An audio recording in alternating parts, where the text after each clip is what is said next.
Welcome with another tutorial ni Teacher M.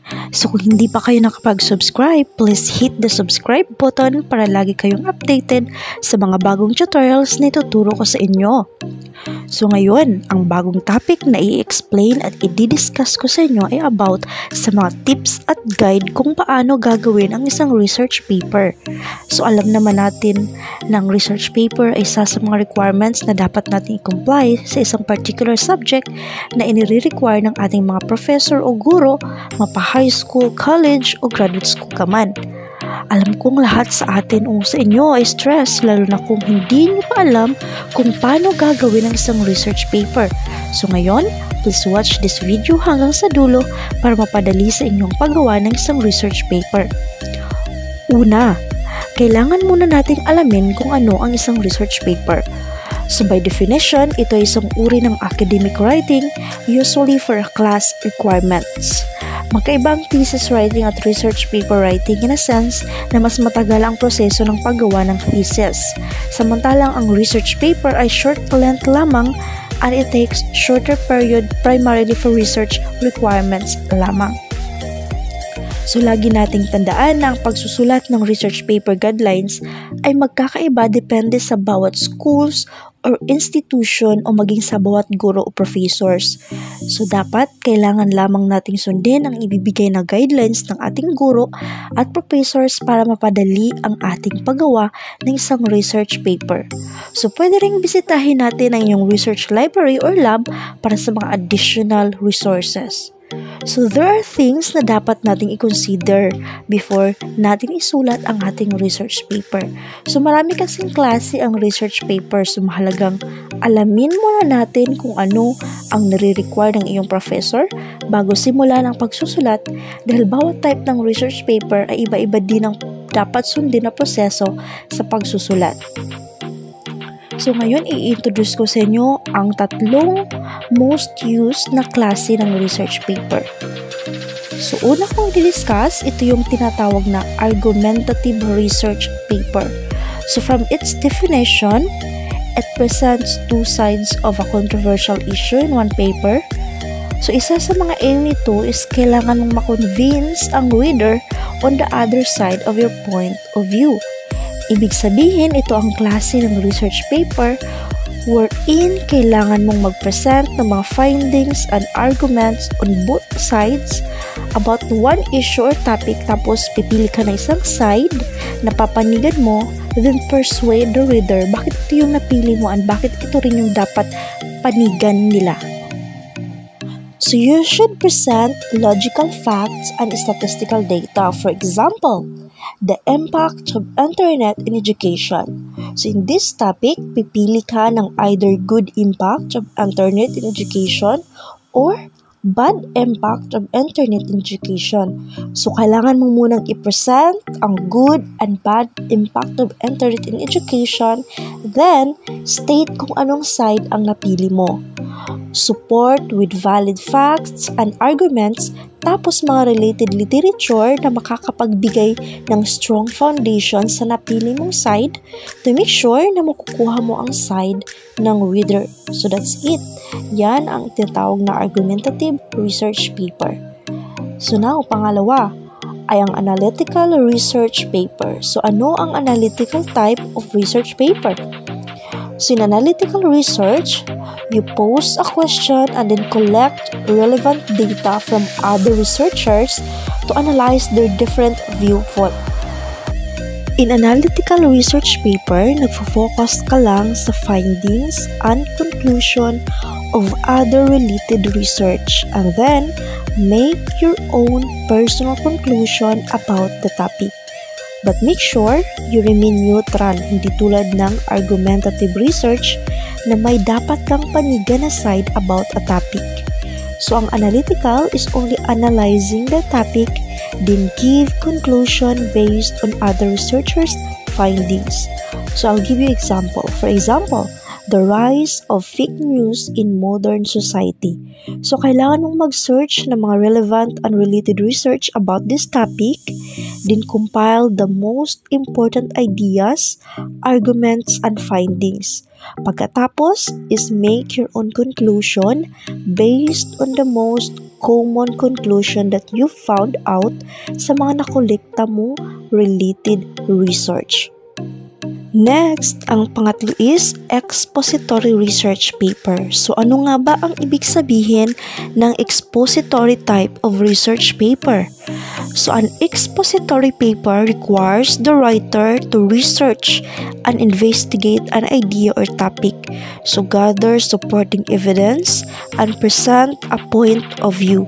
So, this can be done through compare and contrast, cause and effect, or just giving examples. So, for example, pros and cons of digital devices being used by the young children. So, in expository, you're just simply explaining or giving information. So, para mas madaling maintindihan ang pagkakaiba ng tatlo, so if you're presenting an analysis of information, then your paper is analytical. If you are writing to explain and give information, then you are writing an expository research paper. If you are arguing a conclusion, then your research paper is argumentative. So before natin simulan ang paggawa ng ating research paper, make sure na alam na natin kung anong klaseng research paper ang ating gagawin or kung anong type of research paper ang nire-require ng ating mga professor or guro. Now, after nating pumili kung anong klaseng research paper ang ating gagawin, let's come up now sa stages or process sa pagsusulat ng isang research paper. So, una is research and planning, then writing, pagkatapos ay revision. So, una kong i-explain is research and planning. So, nakapaloob dito ang mga sumusunod. First, understand your assignment. Na-explain ko na to kanina na make sure alam nyo na kung ano ang nire-require ng inyong professor. For example, is yung assignment goal or kung anong klaseng research paper ang ipapagawa sa inyo tulad ng diniscuss kong 3 most used research paper type. Ito pa, yung deadline. Kailan ba ipapasa? So, dapat ginagawa mo ang pagsusulat ahead of time. Hindi yung kinabukasan pasahan na ng research paper nyo saka ka palang gumagawa. So, mali yun. Kasi ang paggawa ng research paper is it takes time, patience, and dedication. Another is yung format. Sinabi ko na to kanina na bawat school or university or even college ay may iba't ibang format na sinusunod. So make sure na alam mo ang format, hindi yung basta na lamang nangungopya sa internet. Sunod is choosing a research paper topic. Okay, dito talaga nasusubok ang lahat. Napakahirap pumili ng topic. Pero to make it easier for you, meron akong mga guide kung paano pumili ng topic. So the first one is, choose a topic that interests you. Oo nga naman, dapat talaga piliin natin ang topic na interesado tayo. Yung topic na gusto nating i-discuss or explain or malaman. Kasi mahirap gawin ang isang bagay, lalo na kung hindi natin gusto or wala talaga tayong interest. Second is, it should meet the criteria of your assignment. So, we should make sure na naka-align sa requirements yung napili nating topic. For example, ang require ng ating professor or guro na gawa ng research paper is anything related sa reading. So, make sure na topic na napili natin is related on reading. Third, possible to research.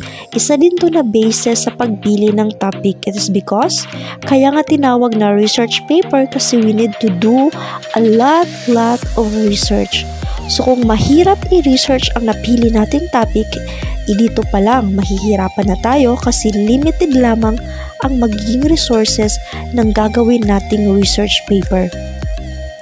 Last, dapat may originality and specific.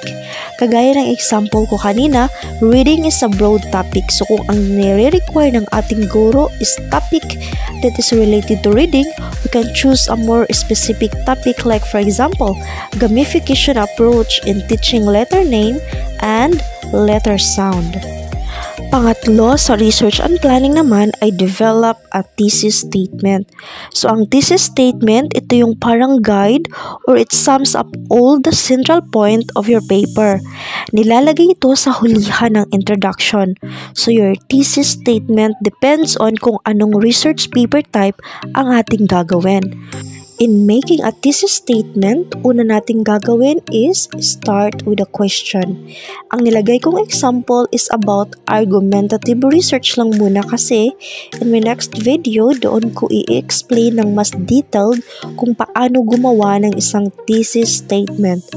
Sa pagsisimula ng paggawa ng isang thesis statement with a question, nakapaloob dito kung ano ang kabuuan ng ating ginawang research paper or kung ano ang patutunguhan ng ating research paper. Example of an argumentative research question is, has the internet had a positive or negative impact on education?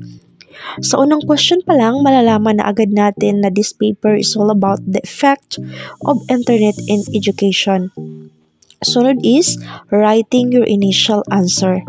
An example of an argumentative research thesis statement is, the internet had more of a positive than a negative effect on education. Remember that in an argumentative research, you are trying to persuade the reader on your side. Then the last one is developing your answer. So you need to consider why this is your answer and how you're going to convince your reader to agree with you. So here's an example of an argumentative research thesis statement. Negative of internet use are outweighed by its many benefits of education.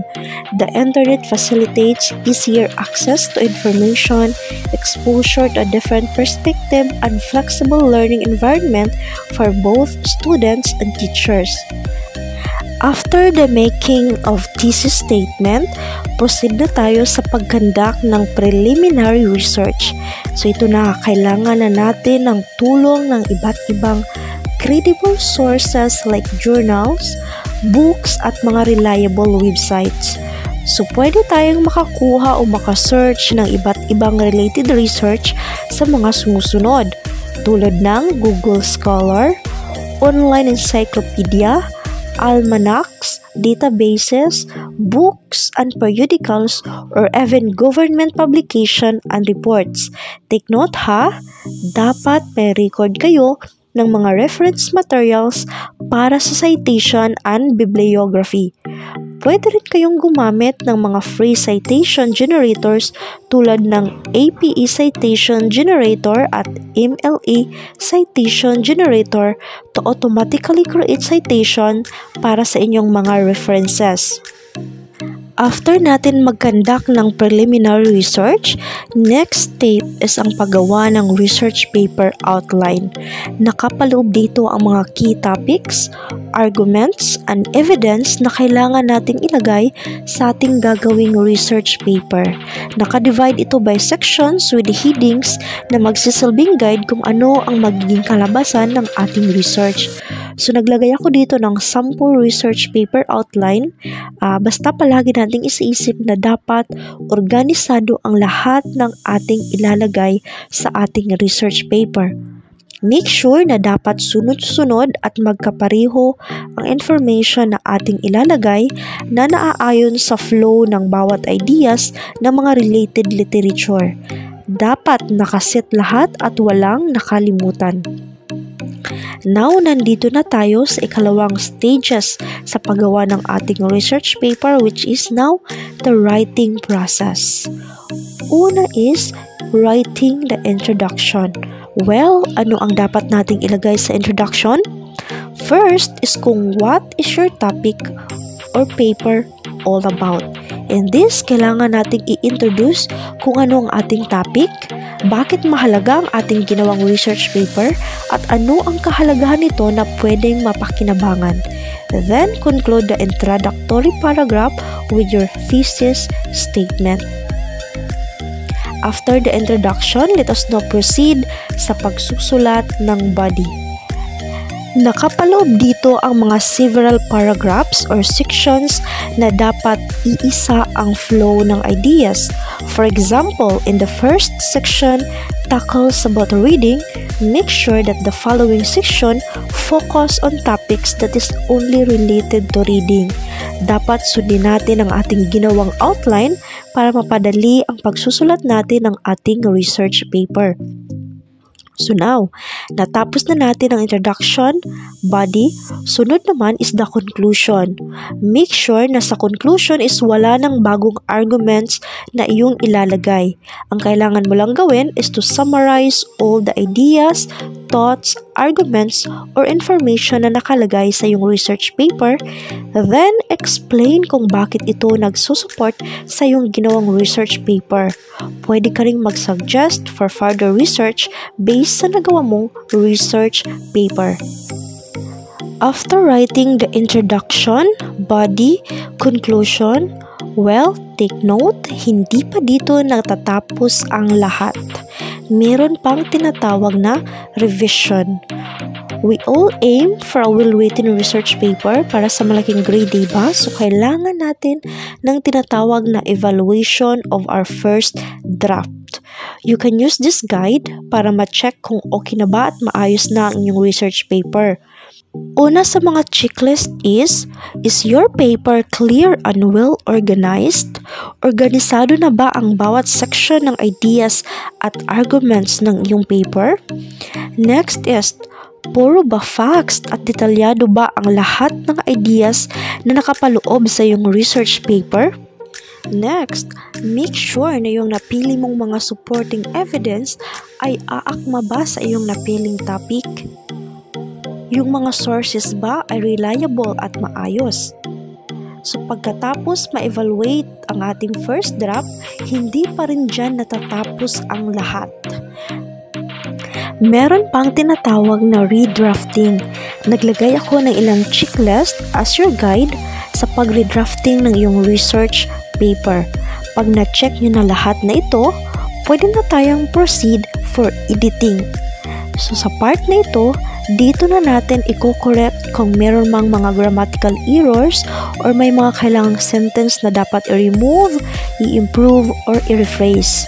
After editing, finally nandito na tayo sa last part, which is proofreading. Sa part na ito, iti-check natin ang mga sumusunod: spelling errors and missing or misspelled words. Iti-check din natin yung format, mga punctuation error, and yung mga spaces. So, meron akong tips na sasabihin sa inyo. So, ginagawa ko rito sa pagsusulat ko ng research paper. You can download Grammarly. Sobrang laking tulong nito, lalo na sa pag-check ng spelling at grammar. Sobrang ganda nitong gamitin. Pwede mo rin gamitin ang plagiarism checker to make sure na walang plagiarism na nagawa sa iyong research. Or kung meron man, you can rephrase it. Well. Kung umabot ka sa part nito, congrats! You made it! Alam kong hindi madali ang pagsusulat ng isang research paper, lalo na it really needs more time. Sinusubok talaga nito yung pasensya mo, but at the end of the day, kapag natapos mo na ito, sobrang sarap sa feelings and sobrang fulfilling, lalo na kung all the hard work is paid off pag malaki ang nakuha mong grades.